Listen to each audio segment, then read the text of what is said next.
All right, how can we help our students? How can we help our families, our community, even ourselves? How can we move towards becoming our most powerful self? All right, this is a technique that we're going to really just practice as much as possible. So, the genesis of it is like really, we're a society and community that focuses mostly on problems, whether it's the news, social media, like all that kind of stuff. Individual conversations, as it says, we typically spend as individuals a huge amount of time um, focusing on our problems, worrying, complaining, staying stuck in the past, bringing up the past. And this keeps things focused in a negative energy, negative situation.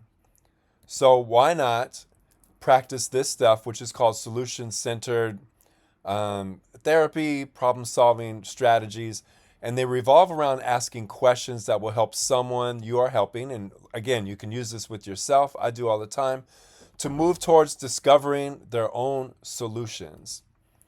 So, one really effective, simple strategy is to simply interchange the word challenge for the word problems. Problems has such a negative connotation. Who wants more problems?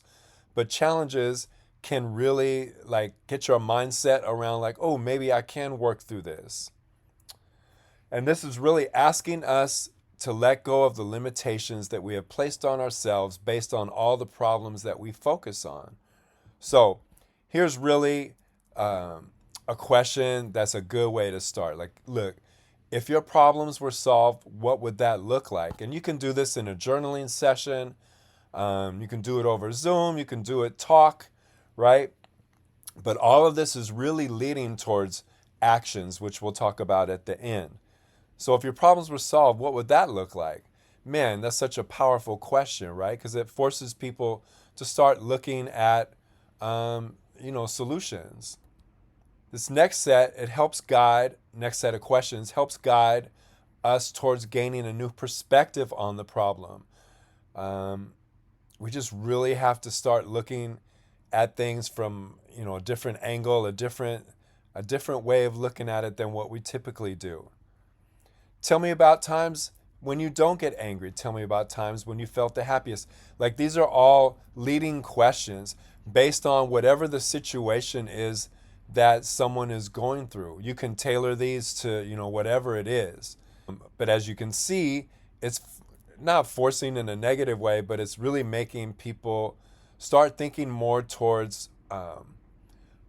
positivity. Like, I don't really like that word so much. I just prefer that we get away from the negativity because that's such a powerful thing going on in the negative way, right?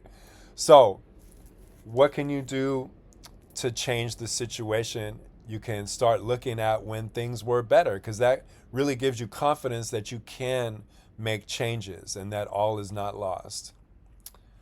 So again, this puts the focus on possibilities and solutions rather than staying stuck in negativity and nothing will work, because that's where a lot of times people come from in terms of their mindset, in terms of their energy, in terms of their ability to even like see the challenge as something that can be overcome. So when were things better? What were you doing differently during that time? What else was different during that time?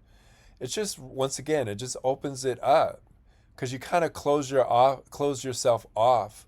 Um, you close your heart off. You close off your ability to problem solve.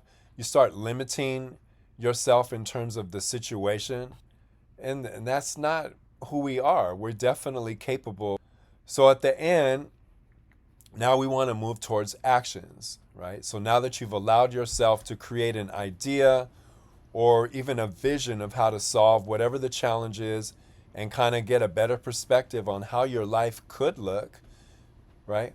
What are some actions you can take beginning today that will move you towards this vision, right? And then in the journal or in talking, but I would still have them write it down. The whole notion of just talking through stuff is what keeps people stuck. It's a part of it, but you need to like really like write it down so that you can have it to use to actually put the actions into practice.